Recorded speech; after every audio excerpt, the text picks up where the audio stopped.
ഇങ്ങനെ പോയാൽ കറകളഞ്ഞ സഖാക്കൾ തന്നെ CPM-നെതിരെ തിരിയും. ഒന്നല്ല രണ്ടല്ല നിരവധി പേരാണ് ഇതിനോടകം CPM വിട്ട് കോൺഗ്രസിലും BJP-യും ചേക്കേറിയത്. മാത്രമല്ല CPM-ന് നേരെ വിരൽ ചൂണ്ടുന്ന ചോദ്യങ്ങൾ ചോദിക്കുന്ന പ്രമുഖ നേതാക്കന്മാരെ, മുതിർന്നവരെയൊക്കെ CPM പുറത്താക്കുകയാണ്. ഇങ്ങനെ പോയാൽ CPM-നുള്ളിൽ നിയമസഭാ തെരഞ്ഞെടുപ്പ് ഫലം വന്നതിനു ശേഷം വലിയൊരു പടപ്പുറപ്പാടുണ്ടെന്ന് വ്യക്തം. ഇപ്പോൾ ഒരു പ്രമുഖനെ കൂടി CPM പുറത്താക്കുകയാണ്. CPM-നോട് പ്രമുഖ നേതാക്കളോട് ചോദ്യങ്ങൾ ചോദിച്ചവരെ അനുകൂലിക്കുന്നവരെ CPM ഇങ്ങനെ പുറത്താക്കിയാൽ പാർട്ടി എവിടെ എത്തി നിൽക്കുമെന്നാണ് സോഷ്യൽ മീഡിയയുടെ ചോദ്യം, പരിഹാസം, വിമർശനം. ടി പുരുഷോത്തമനെ പുറത്താക്കി CPM. നടപടി വി കുഞ്ഞികൃഷ്ണന്റെ പുസ്തക പ്രകാശനത്തിൽ പങ്കെടുത്തത് ചൂണ്ടിക്കാട്ടി. പയ്യന്നൂർ AKG ഭവൻ ബ്രാഞ്ച് അംഗം ടി പുരുഷോത്തമനെ CPM പുറത്താക്കി. വി കുഞ്ഞികൃഷ്ണൻ അനുകൂലിയാണ് പുരുഷോത്തമൻ. കുഞ്ഞികൃഷ്ണന്റെ പുസ്തക പ്രകാശനത്തിൽ പങ്കെടുത്തതാണ് നടപടിക്ക് കാരണം. വോട്ടെടുപ്പിന് പിന്നാലെ പുരുഷോത്തമന്റെ വീട് ആക്രമിച്ചിരുന്നു. വീട് ആക്രമിച്ച കേസിൽ 5 പേർ അറസ്റ്റിലായിരുന്നു. തെരഞ്ഞെടുപ്പ് പോളിംഗ് കഴിഞ്ഞതിന് തൊട്ട് പിന്നാലെയാണ് വി കുഞ്ഞികൃഷ്ണൻ അനുകൂലിയായ പുരുഷോത്തമന്റെ വീട് ആക്രമിക്കുകയും കാറിന് തീവയ്ക്കുകയും ചെയ്തത്. എന്നാൽ ആക്രമണങ്ങളിൽ പാർട്ടിക്ക് പങ്കില്ല എന്നായിരുന്നു CPM നേതൃത്വത്തിന്റെ വിശദീകരണം.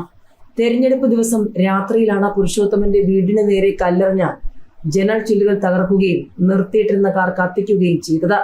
CPM ബന്ധം ഉപേക്ഷിച്ച നേതാക്കളെ ഒന്നിപ്പിക്കാൻ മുൻകൈ എടുക്കുമെന്ന PV അൻവർ. പിണറായി വിജയന്റെ നേതൃത്വത്തിൽ ഇവർക്കെതിരെ ആക്രമണം ഉണ്ടാകാൻ സാധ്യതയുണ്ടെന്നും അതിനാൽ ഇവരുടെ ഒരു കൂട്ടായ്മ രൂപീകരിക്കാൻ ശ്രമിക്കുമെന്നും അൻവർ പറഞ്ഞു. ഇതിന്റെ രൂപരേഖ UDF നേതൃത്വവുമായി ചർച്ച ചെയ്യും. മലമ്പുഴയിലെ UDF സ്ഥാനാർത്ഥി A സുരേഷിനൊപ്പമാണ് അൻവർ മാധ്യമങ്ങളെ കണ്ടത്. ധർമ്മടത്ത് പിണറായി വിജയൻ തോറ്റാലും അത്ഭുതപ്പെടാനില്ല. ജയിച്ചാൽ തന്നെ ഭൂരിപക്ഷം 10,000-ൽ താഴെയായിരിക്കും. ബേപ്പൂരിൽ മുഹമ്മദ് റിയാസ് തോറ്റു കഴിഞ്ഞു. KC വേണുഗോപാലും VD സതീശനും രമേശ് ചെന്നിത്തലയും തനിക്ക് ഒരുപോലെ പ്രിയപ്പെട്ടവരാണ്.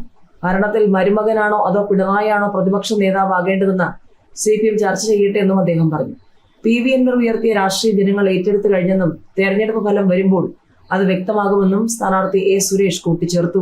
പതിറ്റാണ്ടുകളോളം CPM മടക്കിവാണ CPM ഭരിച്ച ബംഗാളിൽ എന്താണ് CPM-ന്റെ സ്ഥിതി എന്നുള്ളത് എല്ലാവർക്കും അറിയാം. പല തെരഞ്ഞെടുപ്പുകളിലും CPM വട്ടപൂജ്യമാകുന്നതും സംപൂജ്യരാകുന്നതും ഒക്കെ എല്ലാവരും കണ്ടു. പലപ്പോഴും നോട്ടയ്ക്കും താഴെയായി CPM-ന്റെ ചിത്രമെന്നുള്ള പരിഹാസങ്ങളും വിമർശനങ്ങളും രാഷ്ട്രീയ ചിത്രവും ഒക്കെ രാജ്യം കണ്ടതാണ്. കഴിഞ്ഞ നിയമസഭാ തെരഞ്ഞെടുപ്പിലും ബംഗാളിൽ കേരളത്തിലെ CPM-ന്റെ പ്രമുഖ നേതാക്കന്മാർ മുഖ്യമന്ത്രി പിണറായി വിജയൻ അടക്കം പോയില്ല എന്നത് ചർച്ചയായിരുന്നു. ഇപ്പോൾ ഈ തെരഞ്ഞെടുപ്പിലും എന്തുകൊണ്ട് മുഖ്യമന്ത്രി പോയില്ല എന്ന ചോദ്യവുമായി K മുരളീധരൻ അടക്കമുള്ള നേതാക്കന്മാർ രംഗത്ത് വരുമ്പോൾ അവിടെ തിമിര ശസ്ത്രക്രിയ കാരണമാണ് പോകാത്തതെന്നാണ് CPM general secretary MA baby പറയുന്നത്. പക്ഷെ കഴിഞ്ഞ തിരഞ്ഞെടുപ്പിലും പോയില്ലല്ലോ എന്ന് ചോദിച്ചുകൊണ്ട് മനഃപൂർവ്വം മുഖ്യമന്ത്രി ബംഗാളിനെ ഒഴിവാക്കുകയാണോ എന്നാണ് K മുരളീധരന്റെ ചോദ്യം, വിമർശനം, പരിഹാസം. ഏതായാലും കേരളത്തിൽ മാത്രമാണ് ആകെ ഒരു തരി കനലായി CPM ഉള്ളത്. ഇത്തവണ നിയമസഭാ തിരഞ്ഞെടുപ്പിൽ CPM-ന് കേരളവും നഷ്ടമാകും, കൈവിടുമെന്നുള്ള നിരീക്ഷണങ്ങളുമായി നിരവധി പേർ ഇതിനോടകം വന്നു കഴിഞ്ഞു. പ്രതിപക്ഷവും ആത്മവിശ്വാസം പങ്കുവച്ചിട്ടുണ്ട്.